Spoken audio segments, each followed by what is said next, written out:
All right, hello. We are here in Boston with Pack here, who runs Newbery Street. And I wanted to do this video and talk a little bit about Thai coffee. Coffee beans from Thailand. Emerging origin, really interesting stuff happening. And Pack is one of the few roasters who are in the United States who roast Thai coffee. And we have some of the coffees here. We're going to brew some, taste, and kind of go from there, but pretty much just wanted to do that Thai coffee video. There is another video of Pack roasting one of these coffees here that you might be able to pick up depending on when these videos go out. So you can buy some of this coffee here, but I wanted to just specifically talk a bit about Thai coffee. So you heard the perspective of roasting Thai coffee, some things there. We were in a roastery area, it's crazy. Let's talk a little bit about Thai coffee, what it tastes like, and all of that. So I'm Pack,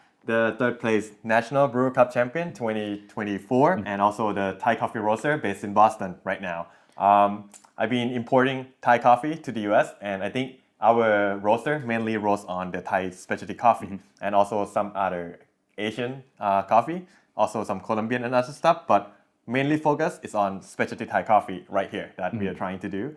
And why Thai coffee, I guess? Yeah. So Thai coffee has been part of my life since I was starting the coffee industry and coffee business.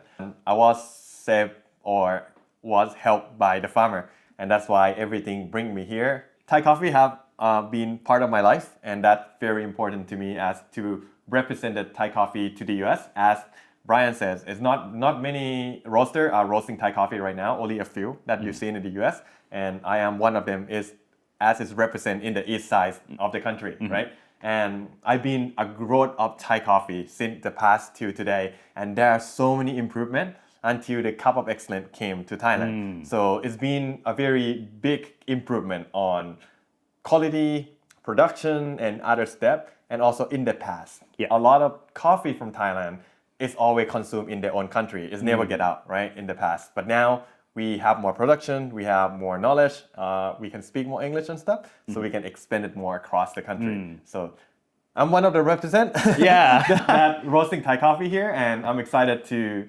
share more of the Thai coffee roaster story. Yeah, and we can talk a bit more about processing, what makes Thai specialty Thai coffee and all of that. But I think the way to do that is let's talk a little bit more over some coffee. So you have some coffees here. The one that we were roasting in that video, I think is here.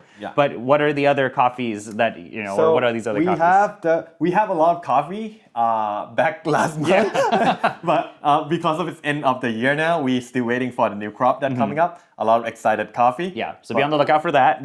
Looking for that so soon. And in the past, we have been supporting the farmer from Chiang Mai, the northern of Thailand, Chiang Rai, and also like all other small village around northeastern of the Thailand. North of Thailand, northern of Thailand. And we've been doing a lot of storytelling to people and sharing more on like different processes, how Thailand improved on the coffee processing. And we have an Arabic process, we have honey process, we have some crazy yeast process from Thailand. So everything started to kick off, and I'm very excited to showcase more of that in upcoming year. So be on the lookout for that. So what should we brew today? I think I should brew this and we roast this today. Okay, let's do it. So this coffee was the one that we did in the video on roasting Thai coffee. So this coffee is actually, it's really nice. It's super sweet. The thing that's interesting to me is I have observed a lot of, I haven't had that much Thai coffee, but in recent times I've observed definitely a kick up in like anaerobic natural a lot of anaerobics. They are. This here is a red honey process.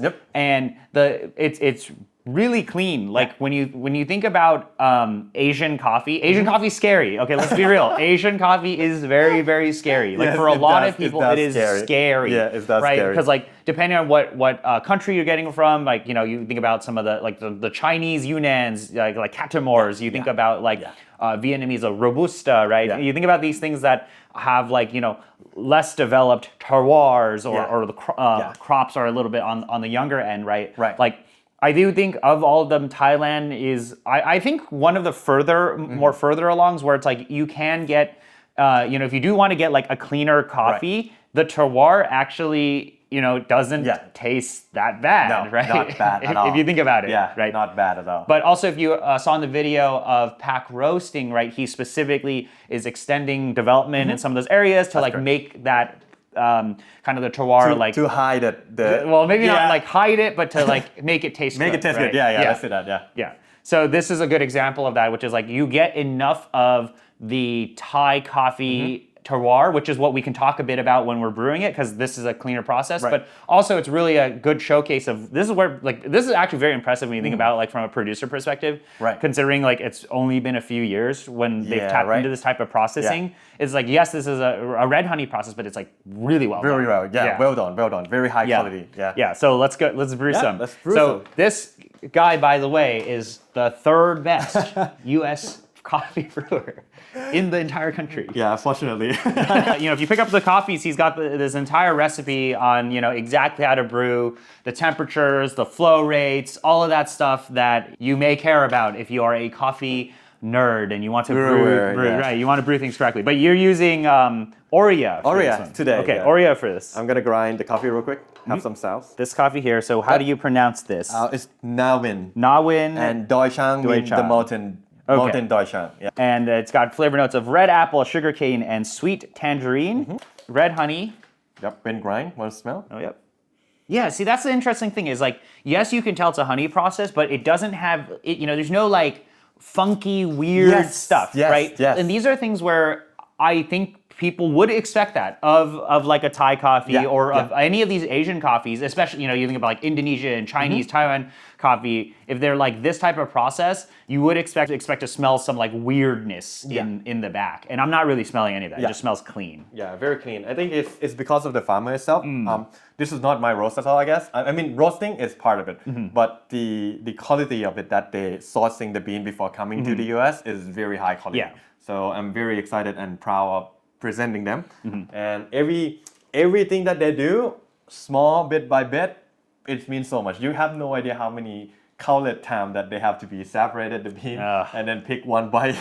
It take time and take a lot of effort. So I'm excited to be able to present what they have been doing and hard work that they're dedicated to. So but let's start brewing. My recipe very easy and simple all the time. I will do blooming as circulation, and after that will be center pour all over. Okay. Oh, right. Yeah, I've seen the recipe on this. I'm like, I'm like, this shouldn't work, but it works. Yep, it's worked. But so your dose was 15 grams. Yep. And you are at like 93. Yeah, 93 Celsius. 93 Celsius. And you bloom 50. 50. Yep, 50 of blooming for 30 seconds. And after that, I add to 110, and then following by 180 and 240, and that's it. Okay. With center pour all over. Okay. So from the second pour to the end will be now center pour only. So at 30 seconds, we just like pour water, agitate it a bit until 110. Yep. And wait. The time can be variance depending on the coffee that's coming down or the water that slow down for a bit. But usually with my coffee, at 50 seconds, it's almost hit the ground. And then we can start center pour slowly again until 180. So this way, center pour will give you a consistent brew every time to make sure that the coffee could taste almost the same all the time. And I love the center pour because of that, because of the consistency that delivered on the coffee that came out. Yeah. And that should about 115 I pour until 240 and that's done. And most of my recipe will finish before 2 minutes. Wow. A lot of people would be so surprised because of that. They would be like, whoa, why is so quick? Yeah, like shorter contact time. Yeah, much shorter.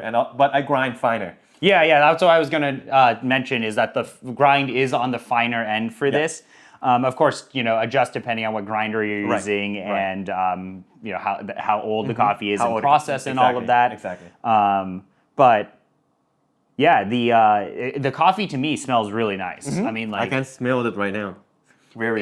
So here's the thing: is what I'm smelling though. There is like whatever this aromatic component here is what I associate with Thai coffee. So I think that's something what I'd like to talk a little bit more about. Yeah. So 2 minutes, just like 2 minutes. Wow. Yep. That is actually like extracted. When you look at it, It is actually pretty dark. Maybe hard to see on the camera, but yeah, it smells nice. I mean, so how am I supposed to? Oh wow, that's sweet. Yeah, it smells sweet. Very to me like brown sugary. Yep, brown sugar, sweet. Yeah. But there is kind of like the initial aromatic that I'm getting is I'm trying to figure it out, right? Because that to me, so when I think about like Taiwan coffees, I think about like more like a tea component, like a dried tea leaf effect. I think about like Indian coffees. I think about like kind of like a earthy component. This I'm trying to figure out what this is, like what the Thai, because like a lot of these Thai coffees have this sort of like you can tell it's a Thai coffee, because of the smell. Yeah, I think it's more like the ripe fruit of the yellow fruit. Like if you smell again, I would say it's more like a ripe mango. If you try it, like try to like do something. Okay, I do see that. Yeah, it's more on the red fruit. No, sorry, yellow fruit. It does feel like very yellow fruit skewing. Yeah. I want to say this kind of reminds me, at least, okay. It's very sweet, by the way. It's super sweet, but I think it's kind of, I mean, it kind of reminds me still of like maybe like a milk tea, like a black milk tea, milk tea, like very specific on this coffee. But a lot of these Thai coffees do have this like oomph to them, and when you smell them. And I guess I'm now, because I needed someone to tell me what I was smelling. I do see now that this like tropical, like mango, yellow fruit kind of profile in the aromatics. But let's go ahead and taste it. Yeah. Smells good. But cheers to you. Thank you for coming. Taste when it's hot. Yeah. Oh, very black tea finish. Yeah, because I'm smelling this. I'm like, oh, it smells like milk tea. Like very specifically, like black, like a milk tea made of with black tea. Yeah, but yellow fruit forward. Yellow fruit forward with a ton of brown sugar sweetness. It does. Like it's so much sweetness. Yeah, very sweet, very sweet. I think it's because of as we roast on the roaring, we extended more on after first crack. Considering as the light roast, I think. Yeah, I think this is still this is a light roast. Like to be fair. Yeah. But it's very, very sweet. Super sweet. Super sweet. Yeah, I agree. Finish on this, pretty clean. Like I actually, it's like very clean. Like for what when you look at this and when you think about like, oh, this is what these producers are doing, right? You would expect to taste more like stuff, but it's clean finish. Like we're gonna let this cool down, and we'll taste it some more. But like this is a really nice cup of coffee, and it's Thai coffee, right? Obviously, you brewed it really well. Right? I think it's the producer. It's not me. I think most of the time, it's a producer, and then we just make the last job. It's like 10%, right? If you have seen the percentage before, it was like 50% producer, 30, 40. I'm not sure exactly. Like roaster, and then 10-20% is the brewer at the end, right? This is still the thing that I observe with a lot of like Asian coffees, or even Asian roasters. Is I think a lot of people push for sweetness. Yeah, I love the sweetness. Yeah. So it's like we're getting like I would say a very clean presentation of sweetness here, because that's like the nice thing with the lowering roast. But this is like inherently a lot of really good stuff in this coffee. Right. And also, honestly, quite surprising considering the brew, right? Like it's just it's a bloom and then two heavier agitation single pours. Single pour. Yeah, that's correct. And we're able to to me, this does not taste like it's missing anything, right? It tastes like it is well extracted. So that's really cool. That's good. I mean, this type of stuff, again, repeatable, and you can use the machine to do the same because how easy it is. Yeah. You can use XBloom to use it, but. Now that this has really cooled down, like yes, it's still like enveloping sweetness, but I am getting red or tropical acidity. So that's the interesting thing with a lot of these Thai coffees. Even if they're like anaerobic natural, even if they're honey processed, I do think they skew very yellow and red fruit flavors. It's on that side. So why do you think that is? I think because first of all, we are in the lower terroir. We are from 1200 lower elevation, low elevation until 1500. Okay, I mean that's like probably the higher would be like 18, but not many producer has it. So because of that, right, the ripe fruit would came out, because the more is ripening, it slowed down the fermentation within the bean, and the sugar came, right. So in the length of this is always, for me, in my experience, it's giving like a more on yellow fruit size. Okay. And the more higher, it starts to be like red and coming up more. Okay. That I would see. be from my experience. Uh-huh. Like when you, example, you see from Panama and stuff, natural process is so sweet. It's like red cherry or some type of like grape and stuff. But as it go, because of that, is make this type of coffee unique because of it's in the middle of terroir. But if you process it well, of course we can bring a quality of it, just like this cup. Yeah. So I think that's because of the middle range of terroir, and then the development of the fruit, that the sugar that inside develop a bit, but not as too long. So that's why it gives this type of flavor come out. Yeah. So let's talk a little bit about some of these producers and these farmers that you work with. So so this specific one, or I know you work with like a few pretty selectively. Well, there aren't that many producers, it seems, that actually are able to produce enough coffee that and export it, especially to here, right? Yeah, to here. So like, can you talk a little bit about the producers that you're working with? So a lot of producers I'm working with, some of them can produce like big lot. Some of them can produce less. Most of my coffee that produce less ran out because we don't have so much of it. Yeah, there's only so much of that exists, right? That's just how it is. But for this, especially for Navin, he is the producer where he gather all the other producer and then he processes. He is the master of processing. And one of his goal, Larry, is to make sure that he could deliver the standard of the coffee that tastes exact the same almost every year. So I talked to him, I was interviewed with him. I wanted to know like, why is it so important to improve the standard? And he said to me that, I mean, a lot of people are doing a lot of crazy process, like anaerobic process, but you can't control it. You can have that for 1 year, and then after that, it's just gone. Like only 1 year you have the best and then gone. What about you have the standard where, oh wow, this coffee is so nice, and next year you can have the same. Yeah. So that's what his goal, and he put a lot of effort on, controlling the temperature, controlling the place, controlling the pH and everything. So that's why he could produce more, and he keep the variable, and it took him years, like years to mastering this, right? And I think that's kind of nice, and I have to appreciate all the time that he spent to it. So, and that's became the cup on this specific one, the Navin Deutschland. It's tasting great. Yeah, and other producer that I work with, I work with also woman producer. So great. The coffee ran out so fast too because of her story is so in depth. Her name is Sopa. Sopa in the forest of Omgoi. It's like, so Doi Chang is one of the mountain. Omgoi is the other mountain. So she saved the forest. Okay. Because they grow drug.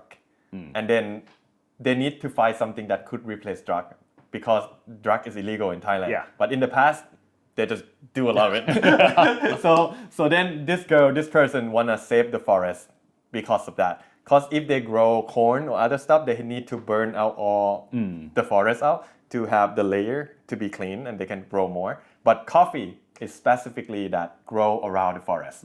So she wanna introduce the coffee to the village, and then she make it happen because of that. So she grow a lot of tree, grow a lot of coffee, and she won award in Thailand too because of she trying to save the forest, and she became a big producer in the coffee industry as well. So yeah, representing that, and there's more.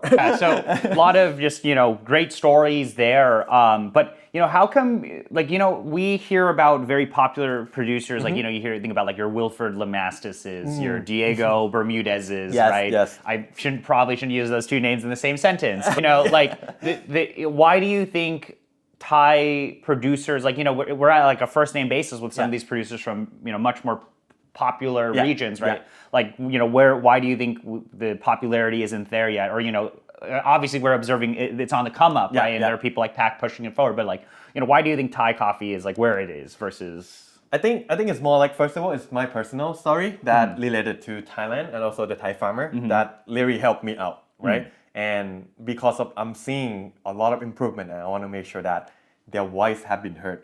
I think not many people from the country could deliver this message, right? As once I could speak English and I could deliver this message globally. So I think that's very important for me to take this type of job to be one of the voice. And on the other hands of the size, instead of like the story, I think Thai coffee is really great. And I think it's coming to be a lot of like great flavor and new innovation process that's coming up. Not saying that is like super ferment or yeast process, but I think they're learning. Yeah. Yeah, the producer in Thailand, they start to learn from outside. They learn from Colombian, they learn from Honduras, Rwanda, or other places, or Ethiopian. They go to visit and stuff. So now they have a better understanding. Yeah. And now they could like, wow, coffee could taste like this. Yeah. And now they're like, oh, how do I make the coffee react the same way? Yeah. So the other thing too is like, what varietals are we tasting here? Because Okay, like a yeah. lot of different, like when you think about like Asian Yeah. coffees, it's like there are many different versions of like some robusta or something like Yes. that. Yes. What are we tasting here? This one is Katula. Okay. And you would be surprised if it's Katula. You was like, Really? oh, that's Katula. It's not only Katula. They're also the varietal called Chiang Mai varietal. Yeah. What is that one? That's the one. It's the varietal that grow in Thailand. It's the Okay. hybrid. Yeah, I it's the see. hybrid. I forgot which one mixed with Okay. what. Yeah, but like to me, it doesn't really taste like there's a lot of caffeine in it, right? Yeah. Like because the challenge I think the reason why this, like maybe specifically this coffee we've tasted, but I've tasted other coffees from Pack before, is that like maybe because the varietal isn't like Robusta or something Yeah, like, yeah. like Yeah. you think about Catamores, like you have to combat the caffeine content, like the bitters, Yeah. either one through brewing or Yeah. mainly what happens is I think I would say it's like from the processing Yeah. end where they'll like do crazy fermentations and then it's like, too much, right? Whereas we're getting actually like I think a very good like this is a cup where I'm tasting, I'm like, I understand, like this is a good cup of coffee. And if you have a Western flavor profile, like a palate, if you have a Western palate, this is checking all the boxes. Like there's great acidity, great sweetness, it's clean. Right. But it's not obscuring like this is from not a regular region, right? Like Right, this is right. tasting This is like a different Thai region, yeah. coffee, right? This to me tastes like different region, processing's done well, and it checks all the boxes. For me as a more Western coffee Style, consumer, yeah. right? Like the style, the acidity, right? Yeah. So like that's the interesting thing now is like at least what I'm hearing, right, is like we're seeing these producers tapping into, of course, advanced processing, but they already are planting. It seems like they're planting stronger Yes, crops, right? They are. Also, geisha or other varietal that they've been planting. Also, like the producer that I'm working with, now the geisha almost ready. I donated Wow. geisha, 700 of geisha in the past. Okay. Now it's the second, third year. I'm not sure, but it's coming up. Yeah. So we would get a chance to Okay, try. that's really. I'm very excited for that. High from varietal. Thailand. Wow. Yeah, geisha from Thailand. I mean, some other producer they have geisha already, but specifically with this farm that I was donating the geisha to. So I'm very excited to see how this brings to. Yeah, that's really exciting. Because like oftentimes like when we hear about some of these things, usually I would say like it's more like a yields thing, Yeah, right? it's Like a there's yield. just like literally not enough this coffee. Yeah. Yes, they're planting the things, but then all the consumption's happening Right. in Thailand. How come we didn't really see this until I would say in the last 2 to 3 years? Yeah, I think it's yeah. about 2 to 3 years. Yeah. Maybe I'm out of the loop, but it feels like 2 to 3 years. Yeah. Yeah, before we saw it in the States. Right. I mean, it's as I was speaking a bit about. So Thai coffee, they produce coffee, but it's never enough to get out. It is never Okay. enough to get out. So a lot of people in Thailand they consume their own country. Okay. Okay. And as in the past, they not separate the varietal. So it's not very well known because now we separate it, so our quality get improved. Yeah. Right now, a lot of processor and producer or farmer, they plant things differently. They start to layer the places I like this see. is Java, this is Katwa, Yeah, this is Bourbon, I see. this is yellow Bourbon, this Okay. is red Bourbon. So I think the trend is changing. They taste coffee and now they know what to do. Like it's been a while, 2 years, 3 years in Thailand, and I think now as we separate it, now we can see more. Like you can get the red Bourbon from Thailand, like Yeah. a red Bourbon, honey process, wash process. Yeah, so you can get very more More specific, specific, yeah, more into the specific. varietals. That's I see. correct, So that's that's correct. that's like a big one there. Yeah, yeah. And then they're taking that and then they're running Yeah. it through some of the different processing. That's correct, yeah. Okay, That's so that's really cool to hear. Yeah. Yeah. I mean, this coffee is tasting really good. it It actually is actually tasting really great. Ooh, now that it's cold, we're getting that. We're getting That's wild. Yeah, we're getting a lot of really nice acidity Yeah. in there. I mean, to me, it still tastes like a milk tea. I think it like became milk tea for some yeah, reason. I there's mean- like a fruity milk tea. Yeah.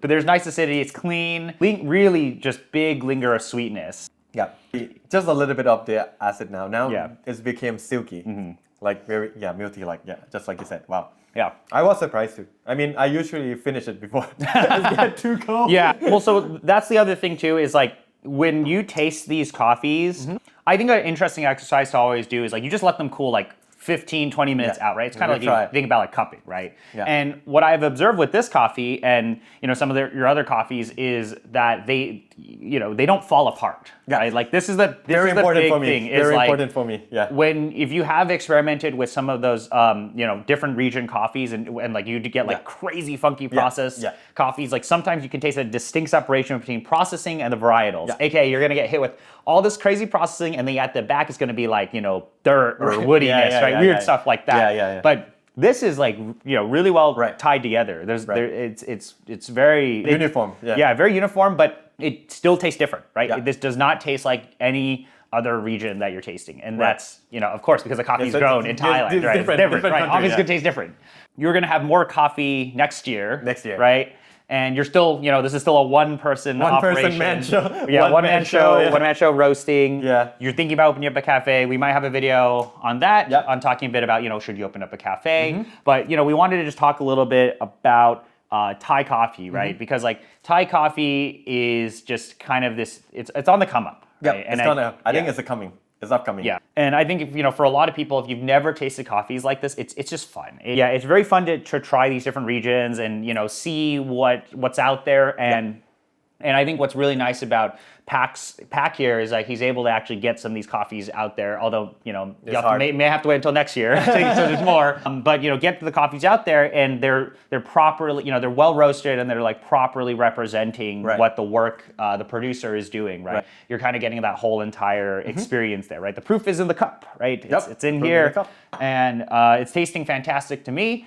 And just wanted to put that out there. Just a video about Thai coffee. If you have any questions on Thai coffee or Pack, feel free to reach out to him. His socials and all that are below. But we can always come back and make more videos with Pack. So be on the lookout for that. If depends on what you guys want. We'll come back. Otherwise, thank you so much for spending time to watch this video. Thank you, Pack, for being a part of this. No, thank you for coming. And yeah, I'll see you later. All right, man. All right. Sorry. Okay, awkward handshake to finish things. Okay, bye. Bye.